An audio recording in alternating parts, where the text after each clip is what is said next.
अहम खबर आपको देंगे। इस्लामाबाद के रेड जोन में पुलिस और सिक्योरिटी फोर्सेस का पीटीआई के खिलाफ क्रैकडाउन। इस्लामाबाद को मुजाहिरीन से खाली करवा लिया गया। हुकूमती वज़रा के मुताबिक बुशरा बीबी और अली अमीन गंडापुर एक ही गाड़ी में फरार हो गए। खानदानी ज़राए से भी खैबर पख्तूनख्वा पहुंचने की गैर मुसद्दिका इतलात है और ख़ानदानी ज़राए से अली अमीन गंडापुर के खैबर पख्तूनख्वा पहुंचने की तस्दीक हुई है। बुशरा बीबी की भी खैबर पख्तूनख्वा पहुंचने की गैर मुसद्दिका इतलात हैं, जबकि अली अमीन गंडापुर और बुशरा बीबी दोनों महफूज हैं। पुलिस ने इस्लामाबाद में सैकड़ों मुजाहिरीन को गिरफ्तार कर लिया। जिना एवेन्यू 7th एवेन्यू से मुजाहिरीन दर्जनों गाड़ियां छोड़कर फरार हो गए। पीटीआई ने एहतजाज खत्म करने का ऐलान कर दिया है। इस्लामाबाद के रेड जोन में गुज़िश्ता रात गए पुलिस और सिक्योरिटी फोर्सेस का पीटीआई के खिलाफ क्रैकडाउन। इस्लामाबाद को मुजाहिरीन से खाली करवा लिया। हुकूमती वज़रा का दावा है कि बुशरा बीबी और अली अमीन गंडापुर एक ही गाड़ी में फरार हो गए।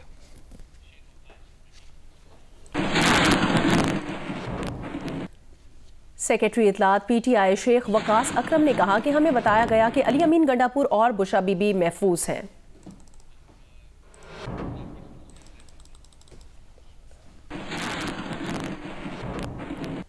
डी चौक इस्लामाबाद पर हालात मामूल पर आना शुरू हो गए हैं। रेंजर्स ने डी चौक का चार्ज संभाला हुआ है। दूसरी तरफ सफाई सुथराई का काम भी जारी है। तफसील बताएंगे डी चौक से जियो न्यूज़ के नुमाइंदे अरफा फिरोज जकी। मैं इस टाइम डी चौक पर मौजूद हूँ और अगर 12 घंटे पीछे चले जाएं तो यहाँ जो मंजर था वो तकरीबन हमें जंग की सूरत दिखाई दे रही थी, क्योंकि जो मेरे पीछे आप ये कंटेनर्स देख सकते हैं, यहाँ पीटीआई के प्रोटेस्टर्स जो हैं वो इस पर चढ़े हुए थे।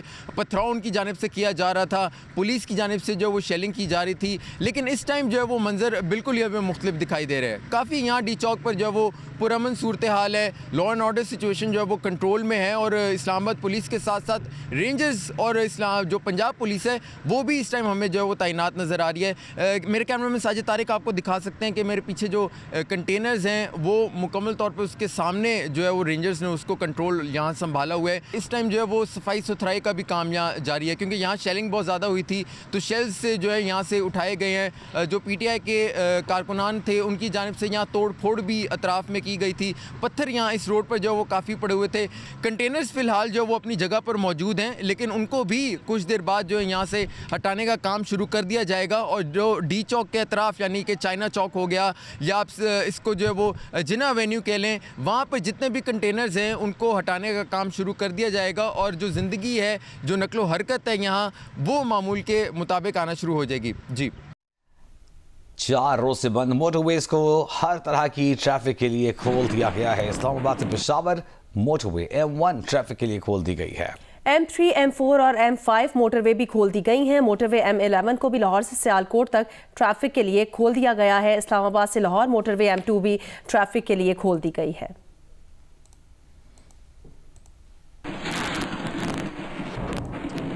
और अब आपको बताएं कि 26 नंबर चुंगी पर कंटेनर्स हटाने का सिलसिला जारी है। श्रीनगर हाईवे को मुकम्मल तौर पर हर किस्म की ट्रैफिक के लिए खोल दिया गया है, जबकि जीजी रोड को खोलने के लिए क्रेन पहुंचा दी गई है। तफसीलात अली अमान से। जी बिल्कुल, मैं इस वक्त 26 नंबर चुंगी के मेन पुल पर मौजूद हूँ, जहाँ से इस वक्त ट्रैफिक को खोलने के लिए हुकाम की जानिब से क्रेन लगाकर कंटेनर्स हटाने का सिलसिला जारी है। मेरे कैमरामैन शहजाद रफ़ीक मेरी दाईं जानिब दिखा सके तो ये नीचे से श्रीनगर हाईवे गुजरती है। ये जो सामने वाली साइड है ये एयरपोर्ट और जो इस्लामाबाद M2 का मेन टोल प्लाजा है उसकी तरफ जाता है। यहाँ से क्रेन के ज़रिए कंटेनर्स हटाने का सिलसिला जारी है, जबकि इस्लामाबाद वाली जो साइड है वो मुकम्मल तौर पर ओपन है। ये अगर मैं अपने कैमरामैन शहजाद रफ़ीक से कहूँ तो मेरे अकब में दिखा सके यहाँ पे अभी भी ब्लॉकेज मौजूद है। कंटेनर्स यहाँ पर मौजूद हैं। ये टक्सला और पेशावर जाने वाली मेन GT रोड है जहाँ पे अभी भी कंटेनर्स मौजूद हैं, जबकि जो दूसरी साइड है जो कि पेशावर से आने वाली जो ट्रैफिक है उसके लिए अभी भी यहाँ पे कंटेनर्स मौजूद हैं। हमारे ज़राए ने हमें ये बताया कि इन कंटेनर्स को भी हटाने का सिलसिला कुछ देर तक शुरू हो जाएगा।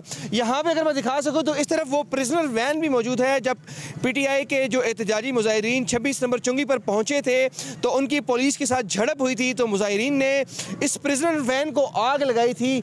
इस्लामाबाद शहर की अगर बात की जाए तो कश्मीर हाईवे इस वक्त मुकम्मल तौर पर ट्रैफिक के लिए ओपन है। जितनी भी जो इस्लामाबाद के अंदर जाने वाली और आने वाली जो गाड़ियाँ हैं उनके लिए कश्मीर हाईवे पर रास्ते खुले हैं। ट्रैफिक पुलिस, पंजाब पुलिस और इस्लामाबाद पुलिस और रेंजर्स की जो नफरी हमें गुज़श्ता 2-3 दिन वहाँ पर दिखाई दी मुजाहिरीन को रोकने के लिए, अब वो नफरी जाफरी भी वापस अपने ड्यूटी मकामात पर जा चुकी है। जी, जिस तरह के अभी हमने आपको रिपोर्ट किया कि तमाम मोटरवेज खोल दी गई हैं, एक्सप्रेस वेज तमाम सड़कें खोली जा रही हैं। इसका ऐलान गुज़िश्ता रोज़ वज़ीर दाखिला मोहसिन नकवी ने इस्लामाबाद में किया था। वो PTI मुजाहिरीन के मुंतशिर होने के बाद रात गए मीडिया से गुफ्तगू कर रहे थे डी चौक के मकाम पर। इस्लामाबाद में आज से स्कूल खुल जाएंगे। मोहसिन नकवी ने यह कहा, अली अमीन गनापुर और बुशा बीबी फरार हैं। उन्होंने धमकियां देकर और अरबों का नुकसान करके देख लिया है, कितनी बार ये करना है। उन्होंने कहा कि बस करें, मीडिया हाउसेस पर हमले किए गए, CCTV वीडियो ढूंढ लेंगे। जहां जहां नुकसान किया है, PTI का ऐसा रवैया नहीं कि मुज़ाकरात किए जाएं। धमकी के साथ मैं पहले दिन से कह रहा था कि कभी मुज़ाकरात नहीं होंगे, और उन्होंने वो धमकी करके देख भी ली। सारा पाकिस्तान का अरबों रुपए का नुकसान करके देख भी लिया। अभी तो कोई ऐसी चीज़ नहीं है कि उनके साथ मुज़ाकरात है, कोई उनका ऐसा रवैया नहीं है जिसके ऊपर हम कहें कि उनके साथ मुज़ाकरात। हमारे लिए अब सबसे ज़रूरी है कि फौरी तौर पर इस्लामाबाद के जो रोड्स बंद थी उनको फौरी तौर पर रिस्टोर करें। फ़ोन सर्विस है वो भी, सेलफोन तो चल रहे थे मगर जो नेट वगैरह का मोबाइल सर्विस का था वो वाला रिस्टोर हो जाएगा। रोड इंशाल्लाह चालू हालत में आपको मिलेगी। वफाकी वज़ीर इत्तलात अताउल्लाह तारड़ ने कहा, अली अमीन गनापुर और बुशा बीबी एक गाड़ी में फरार हुए, अपने लीडर को रिहा करवाने आए थे, कारकुनान को गिरफ्तार करवा कर भाग गए। इस्लामाबाद रेड जोन से PTI वाले जूते कपड़े छोड़कर भागे हैं, ये कहना था वज़ीर इत्तलात अता तारड़ का। अता तारड़ ने कहा कि सबूत मौजूद है कि उन्होंने रेड जोन से दाखिल होकर पार्लियामेंट पर हमला करना था। PTI का इस्लामाबाद को टेक ओवर करने का प्लान था। PTI वाले तुम दबाकर भागे हैं। भागने वाले PTI वालों की गाड़ियां आपस में टकरा गईं। ये फाइनल नहीं, मिस कॉल थी। कंटेनर को इसलिए आग लगाई गई क्योंकि उसमें अहम सबूत थे, ये कहना था वज़ीर इत्तलात अता तारड़ का। यहाँ डी चौक से गाड़ी चला के और कुछ पैदल 7th एवेन्यू तक होके आया हूँ, और आप यकीन नहीं करेंगे कि जो बेसरो सामानी की हालत में यहाँ से दौड़े लगी हैं और यहाँ से भागे हैं, यहाँ पे अपनी गाड़ियाँ छोड़ के, चप्पलें छोड़ के, यहाँ तक कि कुछ लोग अपने कपड़े छोड़ के यहाँ से भागे हैं। मैं तस्वीरें शेयर करूँगा और एक इसकी बाकायदा वीडियो रिलीज़ करेंगे। मोटरसाइकिलों को जलाया हुआ है। सबसे बड़ी जो मुझे एविडेंस मिली है वो जो कंटेनर को इन्होंने आग लगाई उसकी वजह समझ आ गई है। उसके नीचे कागज़ों की राख है। इन्होंने वहाँ पे बाकायदा प्लान बनाए हुए थे और वहाँ पे एविडेंस मौजूद था कि इन्होंने रेड जोन में एंटर करके पार्लियामेंट पे कैसे हमला करना है, सरकारी अमलाक को कैसे नुकसान पहुँचाना है और सरकारी शख्सियात को, अहम हुकूमती ओहदों पर फाइज शख्सियात को कैसे निशाना बनाना है। ये तमाम तर एविडेंस था जिसको ये जला के गए हैं, वरना अफसोस के साथ कहना पड़ता है कि ये फाइनल कॉल नहीं थी, ये मिस कॉल थी। और ये मिस कॉल इसलिए थी कि इसका नाम अली अमीन खान भगोड़ा होना चाहिए था, गलती से अली अमीन खान गंडापुर रखा गया है। ये दूसरी दफ़ा मौके से भागा है। पहले अक्टूबर में आए और यहीं पे डी चौक में अपने कारकुनान को बेसरो सामानी की हालत में छोड़कर KP हाउस छुपे और वहां से भाग गए। वही हुआ जिसका डर था कि बातें बड़ी बड़ी और हमला करेंगे, इस्लामाबाद टेक ओवर करेंगे। इन्होंने आज तक सिर्फ एक धरना इनका 126 दिन चला इस वजह से कि उस वक्त की इस्टेब्लिशमेंट की सपोर्ट हासिल। अल्लाह ताला बड़े बोल से बचाए। जिस तरह दौड़े हैं तुम दबा के, जिस तरह भागे हैं दीवानावार, अपनी गाड़ियां आपस में टकरा दी। मैं देख के आया हूँ, गाड़ियों का रुख डी चौक की तरफ होना चाहिए था, गाड़ियों का रुख है F10 F11 की तरफ, और अपनी ही गाड़ियां आपस में टकराई हुई जल्दबाजी के अंदर, और हर शय छोड़ के भाग उठे हैं। तो रिहा लीडर को करवाने आए थे और गिरफ्तार खुद होके बहुत सारे कारकुन यहाँ से गए हैं। वो जब यहाँ से फरार हुए हैं तो शर्म से उनको डूब मरना चाहिए। चुल्लू भर पानी कहीं मिले रास्ते में हरीपुर के, यहाँ से भागे मुनाल वाली साइड से। तो इतलात यही आई है कि मुनाल वाली साइड से भागे, कहीं चुल्लू भर पानी नजर आए तो अली अमीन भगोड़े और बुशरा बीबी पीरनी शर्म से डूब मरना और आइंदा इस्लामाबाद का रुख न करना। अहम खबर आपको देंगे, PTI का एहतजाज खत्म करने का ऐलान। तर्जुमान PTI का कहना है कि इस्लामाबाद में पुरअमन मुजाहिरीन के खिलाफ बरबरीत का मुजाहिरा किया गया। उनका दावा था कि शहीद किए गए 8 कारकुनों के कवायफ आ चुके हैं, कत्ल और ऑपरेशन की मजम्मत करते हैं। कारकुनान को सीधी गोलियां मारी गई। हुकूमती मंसूबे के पेश नज़र एहतजाज मनसूख कर रहे हैं। बानी PTI की हिदायत की रोशनी में आइंदा का लाहे अमल तय करेंगे।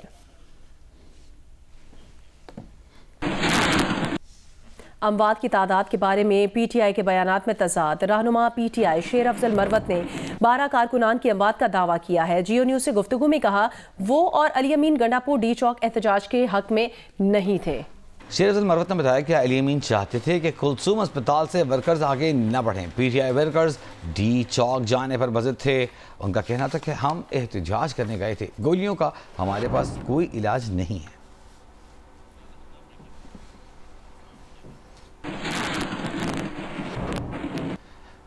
दूसरी जानिब वज़ीर आज़म के मुशीर राना सना ने कहा है कि ऑपरेशन में कोई जानी नुकसान नहीं हुआ। 500 से 550 अफराद गिरफ्तार कर लिए गए हैं। इल्म नहीं कि बुशरा बीबी और अली अमीन गंडापुर कहाँ हैं।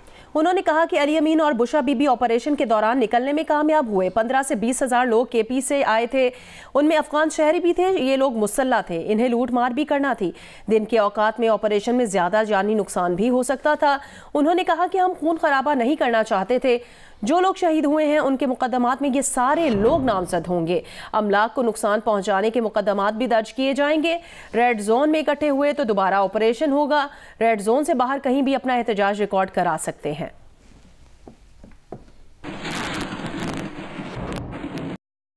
वहाँ से जब ये फोर्सेस ने, रेंजर्स और पुलिस ने ऑपरेशन किया है, क्योंकि वहाँ पे बड़े कोर हार्टेड जो दहशतगर्द है उनकी इंफॉर्मेशन थी कि वो इस मजमे में मौजूद है।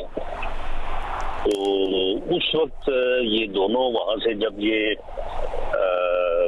लोग दाखिल हुए हैं मजमे में, तो लाजिम है कि वहाँ पे थोड़ा सा जो है वो शोर शराबा तो हुआ।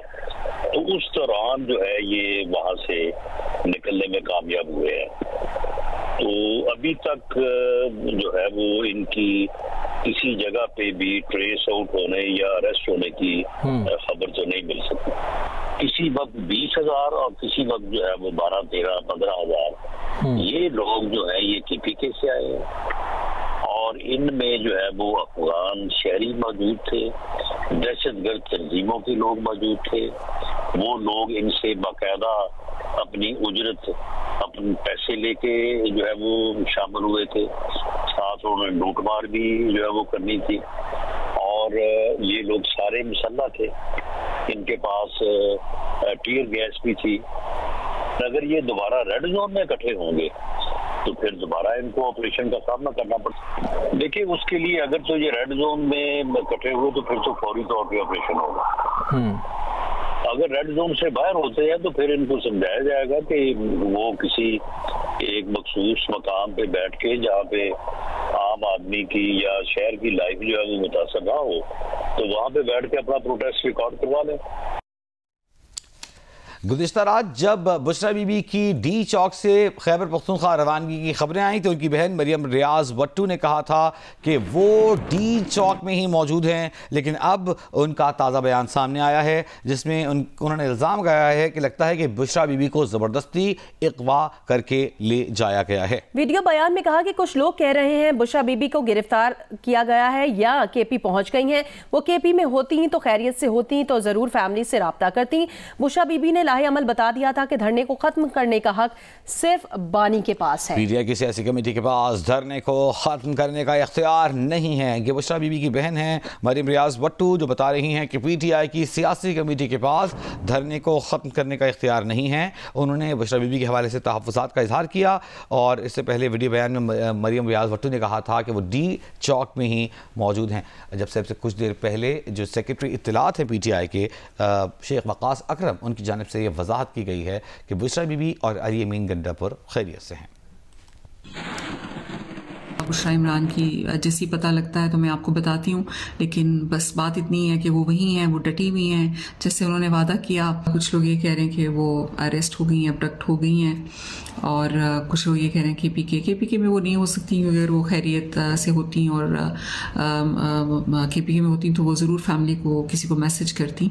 उनको वहाँ से ज़बरदस्ती किडनैप करके या अबडक्ट करके हटाया गया है, मुझे ये लगता है। और बीबी वहाँ से कभी नहीं हटती, वो कभी इमरान खान से गद्दारी नहीं करेंगी और नहीं कर सकती, और उनको ही जो है वो क्योंकि मोमेंटम उन्होंने बनाया हुआ था तो उनको हटाना लाजमी था। खान साहब ने धरना को ख़त्म करने का हक किसी को भी नहीं दिया था।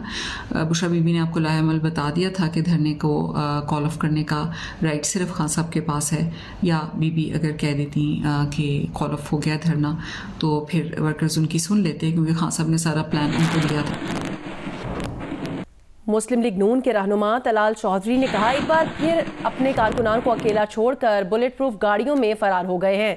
हुकूमत की बेहतरीन हिकमत अमली ये मुंतशिर भी हुए, लाशें भी नहीं गिरी, उनसे मुज़ाकरात भी किए गए जिसे उन्होंने कमजोरी समझा। ये तासुर पैदा किया गया कि हुकूमत नाकाम हो गई है। चौधरी ने कहा कि अब बातचीत नहीं होगी, कानून नाफिज किया जाएगा। उन्होंने तोड़फोड़ की है, नुकसान पहुंचाया है, हुकूमत उनको सजा देने की कार्रवाई करेगी। ये 9 मई के बाद एक और ब्लंडर है। अब PTI को इतना नुकसान होगा जितना 2014 के धरने के बाद हुआ था। PTI में सियासी सोच रखने वाले भी शायद इस टोले के साथ न रह सकें। देखिए, सबसे पहली बात तो ये है कि पिछले चंद घंटे में ये तासर दिया गया कि शायद रियासत या हुकूमत जो है वो नाकाम हो गई है, और एहतजाज और ये जो फितने वाले हैं ये कामयाब हो गए हैं, और कोई फतह कर लिया गया इस्लामाबाद और पाकिस्तान और पाकिस्तानी इदारों को झुका दिया गया है। लेकिन हुकूमत की बेहतरीन हिकमत अमली से ना सिर्फ जो ये इंतशार फैलाने वाले चाहते थे वो नहीं हुआ, लाशें नहीं गिरी, और बड़े तहम्मुल से, जबकि बहुत सिक्योरिटी एहलकार शहीद और जख्मी भी हुए, बड़े तहम्मुल से और बेहतरीन अंदाज में इस्लामाबाद सिर्फ रेड जोन नहीं, ब्लू एरिया नहीं, बल्कि तकरीबन इस्लामाबाद शादी करवा लिया गया है। और ये देख लें कि ये इनका करैक्टर है। ये अपने कारकुनों को फिर से एक दफा अकेला छोड़कर, उन्हें सड़कों पर छोड़ के खुद बुलेट प्रूफ गाड़ियों में बैठकर फरार हो गए हैं, और ये इनका करैक्टर है। ये कहते थे आखिरी दम तक खड़े रहेंगे, गोली खाएंगे, मैं उस वक्त तक नहीं जाऊंगी जब तक के खान आ नहीं जाएंगे। अब वो मिल नहीं रही, और बात ये है कि ये जो लोग ये समझते हैं कि ये जादू टोने वाले जो हैं ये बहुत कोई हर चीज फतह कर सकते हैं, जो रियासत के जिन हमेशा बड़े तकड़े होते हैं, और रियासत में जो प्यार और मोहब्बत से इनको समझाया, इन्हें समझ नहीं आया।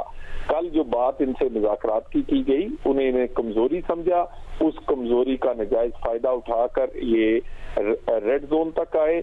और हुकूमत, क्योंकि एक रियासत, एक मेहमान आए हुए थे, स्टेट गेस्ट एक रियासत के सरबराह आए हुए थे, वो तहम्मुल का मुजाहरा करती रही, और उस मुज़ाकरात को कमजोरी समझने वालों ने इतनी बड़ी गलती की है कि ये 9 मई के बाद एक और ब्लंडर है। रावलपिंडी पुलिस का 26 नंबर चुंगी से मुल्हिका इलाके में ग्रैंड ऑपरेशन। तर्जुमान पुलिस के मुताबिक ऑपरेशन के दौरान 400 से ज्यादा शरपसंद गिरफ्तार कर लिए गए हैं, और मुलजिमान से बड़ी तादाद में असलहा वायरलेस बरामद हुए हैं। मुलजिमान से बड़ी तादाद में असलहा वायरलेस बरामद, गोलेलें, बॉल बेरिंग्स भी बरामद हुई। मुलजिमान पुलिस पर हमलों, तोड़फोड़, जलाओ घिराव में मुलव्वस हैं। पुलिस के मुताबिक पंजाब भर में 800 के करीब शरपसंदों को गिरफ्तार किया जा चुका है। लाहौर शहर के बंद किए गए दाखिली और खारजी रास्तों को जुज़वी तौर पर खोल दिया गया है। तफसील बताएंगे जियो न्यूज़ के नुमाइंदे सुहेल इमरान। जी, इस वक्त जब मैं लाहौर से रिपोर्ट कर रहा हूँ, लाहौर में ट्रैफिक की जो रवानी है वो पहले की निस्बत खासी बेहतर है। किसी जगह पर लाहौर शहर में रुकावट नहीं है। मेन शाहराहों पर कंटेनर जरूर दिखाई दे रहे हैं इक्का दुक्का जगह पर, लेकिन ट्रैफिक बहाल है 100%। अगर मोटरवेज की बात की जाए तो लाहौर से इस्लामाबाद जाने वाली जो मोटरवे है वो ट्रैफिक के लिए खोल दी गई है। इसी तरह जो सियालकोट से लाहौर आने वाली ट्रैफिक है वहां पर भी ट्रैफिक अब रवा दवा है।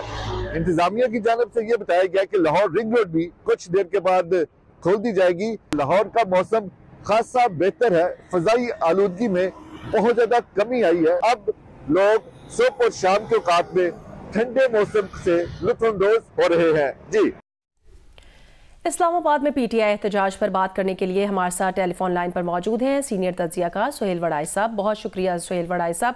कहिएगा कि पीटीआई कारकुन मुजाहमत करते डी चौक तक पहुंचे, क़यादत चली गई और सैकड़ों मुजाहिरीन धरने के लिए वहां धर लिए गए। जिस तरह एहतजाज खत्म हुआ उसके तहरीक इंसाफ की स्ट्रीट पार्क पर क्या असरात होंगे? देखिए, ये तो आपको इल्मी होना चाहिए कि देखिए, धरने से हुकूमतें नहीं बदलती, जलसे जुलूसों से हुकूमत नहीं बदलती। असल में इसमें टारगेट ये था कि खून इतना बहे कि ये एक बहुत बड़ा वाकया बन जाए, लेकिन गवर्नमेंट ने रिट्रीट करके और उनको डी चौक तक पहुंचने दिया, जिससे तासुर पैदा हुआ कि शायद वो फतह याब हो गए। लेकिन it was a trap like 9 मई, जिस तरह 9 मई को ये ट्रैप हुए थे, उस दिन ये ट्रैप हो गए थे कि उन्होंने सिक्योरिटी हटा ली थी और आज इन्होंने सिक्योरिटी लगा के इन्हें ट्रैप किया है। और ट्रैप करके फिर जब उनका दिल चाहा है उनके खिलाफ ऑपरेशन करके, और कोई बहुत बड़ा जानी नुकसान भी अभी तक तो सामने नहीं आया। तो मैं ये समझता हूँ कि स्टेट जाहिर है ये तो अफोर्ड नहीं करती कि इस्लामाबाद सीज हो जाए और इस्लामाबाद में लोग बैठ जाएं। दूसरी तरफ जब बेलारस के प्रेसिडेंट भी आए हुए हैं, तो इट वाज ए पीटीआई को सबक सीखना चाहिए। ठीक है, वो डिसरप्ट तो कर देते हैं कुछ दिनों के लिए स्टेट के मामलात, लेकिन इससे उन्हें कुछ हासिल नहीं होता, बल्कि स्टेट और अनाय हो रही है। और बजाय इसके कि वो उनको कोई इससे रिलीफ मिले, इससे तो उन पर सख्तियां बढ़ रही हैं। तो ये उनकी स्ट्रेटजी जो है बड़ी फॉल्टी है। वो ये तो पॉपुलैरिटी तो उनके पास पहले भी है, तो पॉपुलैरिटी साबित अगर वो करना चाहते हैं बार बार स्टेट को, तो उसका तो फायदा नहीं। वो तो सबको पता है कि वो पॉपुलर है। सवाल ये है कि उन्हें रिलीफ कैसे मिल सकता है। तो रिलीफ लड़ के, पावर दिखा के नहीं, मजाक करके, रिकंसिलिएशन करके, कुछ ये दें कुछ वो लें, तभी जाके ये हो सकता है। अच्छा, सुहेल वड़ाई साहब कहते हैं कि फाइनल कॉल का नाम दिया गया था, इसको तुरब का पत्ता था जो जाया हो गया, या तो इसका कोई नतीजा निकल आता, लेकिन अब चूंकि ये जाया हो गया है तो अब आप इस फैसले को कैसे देखते हैं जो कि एक जिद दिखाई दे रही थी डी चौक आने की? नहीं, वो यही था ना कि असल बात तो ये है कि बार्गेनिंग पोजीशन इमरान की और कमजोर हो गई है। पहले जो बार्गेनिंग पोजीशन थी वो जब 8 फरवरी के इलेक्शन हुए तो उस वक्त बहुत अच्छी थी बार्गेनिंग पोजीशन। अगर उस वक्त मामला तय हो जाते तो शायद सेटलमेंट बेहतर हो जाती। अब जो ये कमजोर होती जाएगी पीटीआई, और अब देखे ना, ये आखिरी एक था कि हम जो है आके इस्लामाबाद ब्लॉक कर देंगे, हम जेलों के दरवाजे खोल लेंगे। ये भी आज ऑप्शन जो है पता लग गया कि स्टेट से तो लड़ना बड़ा मुश्किल होता है। तो मेरा ख्याल है आधा घंटा भी नहीं रुका वो क्राउड जो असला भी चला रहा था, जो आंसू गैस भी चला रहा था। तो स्टेट से लड़ना बहुत मुश्किल है, नामुमकिन होता है। तो वो बार बार ये साबित हो रहा है, 9 मई को भी साबित हुआ, अब भी साबित हुआ। तो ये फ्यूटाइल एक्सरसाइज है। इसकी बजाय पार्लिमान के अंदर बड़ी भारी तादाद मौजूद है पीटीआई की, पार्लिमान के जरिए मामलात को चलाना चाहिए। खान साहब जो है उनको भी थोड़ी लचक दिखानी चाहिए और इसको सिस्टम का हिस्सा बनना चाहिए। जिस तरह 2018 में नून को और पीपल्स पार्टी को भी शिकायत थी कि जी धांधली हुई है, हमसे जुल्म हुआ है, हमारे खिलाफ अदालतों ने फैसले दिए हैं, लेकिन इसके बावजूद वो बैठ गए। बेनजीर भुट्टो 18 सीटों के साथ बैठ गई थी, उनको भी धांधली की शिकायत थी। तो जब आप बैठ जाते हैं और आगे बढ़ते हैं तो फिर आपका रास्ता निकलता है। यही तरीका है। हमारा हाइब्रिड स्टेट है, कोई आइडियल डेमोक्रेटिक स्टेट तो है नहीं, एक सिक्योरिटी स्टेट है जिसको चारों तरफ से खतरात है। तो इसलिए जो रास्ता निकालना चाहिए वो नहीं निकाल रही पीटीआई। ठीक है, बहुत शुक्रिया सुहेल वड़ाई साहब आपका। एहतजाज के दौरान जख्मी और जाँ बहक अफराद की फहरिस्त सामने आ गई है। पोली क्लिनिक हुकाम के मुताबिक पोली क्लिनिक में 2 लाशें और 26 जख्मी लाए गए हैं। कौन कौन जख्मी लाया गया है, तफसीलात जानने के नुमाइंदा जियो न्यूज़ अयाज अकबर हमारे साथ मौजूद हैं। अयाज, बताइएगा क्या तफसीलात सामने आई हैं, क्या दीगर अस्पतालों में भी जख्मी लाए गए हैं? जी बिल्कुल, जो कि पीटीए का एहतजाज है इसके दौरान जो है वो पोलियोक्लिनिक की फहरिस्त जो है वो हमें मिली है, जिसमें 28 लोग टोटल जख्मी हालत में लाए गए थे, जिसमें 2 लोग, एक अनीस शहजाद सन ऑफ सिफारिश हुसैन जिनका ताल्लुक जो है वो इस्लामाबाद से ही है, उनकी उम्र 20 साल थी, वो गन शॉट से उनकी डेथ हुई है, वो एक्सपायर हुए हैं। दूसरी जो एक्सपायर शुदा लाश है ये वो अब्दुल मुबीन सन ऑफ औरंगजेब जिनका ताल्लुक एबटाबाद से, 24 साल उनकी उम्र थी, उनको भी गोली लगी और वो भी जो है वो जाबर नहीं हो सके। बाकी 26 ऐसे लोग हैं जिनका ताल्लुक, ज्यादातर लोगों का ताल्लुक खैबर पख्तूनख्वा से है, जिसमें अली हसन है, मुबीन उल्लाह है, शहजाद है, याजिफ है, मोहम्मद फरूख है, वसीम सन ऑफ कासिम खान है, जवार खान है, जहूर असलम है, वारिस खान है, मोहम्मद नासिर, बिलाल बलोच, इमरान खान सन ऑफ हबीबुर रहमान। ये वो लोग हैं जिनकी पोलिक्लिनिक में जो जेर इलाज है, जिन तमाम जितने भी इस वक्त जख्मी लाएंगे तमाम को मुख्तलिफ जगहों पे जिसमें गोलियां लगी हैं और वो इस वक्त जेर इलाज है। बहुत शुक्रिया आपका, याज़ अकबर यूसुफ सही है बता रहे थे।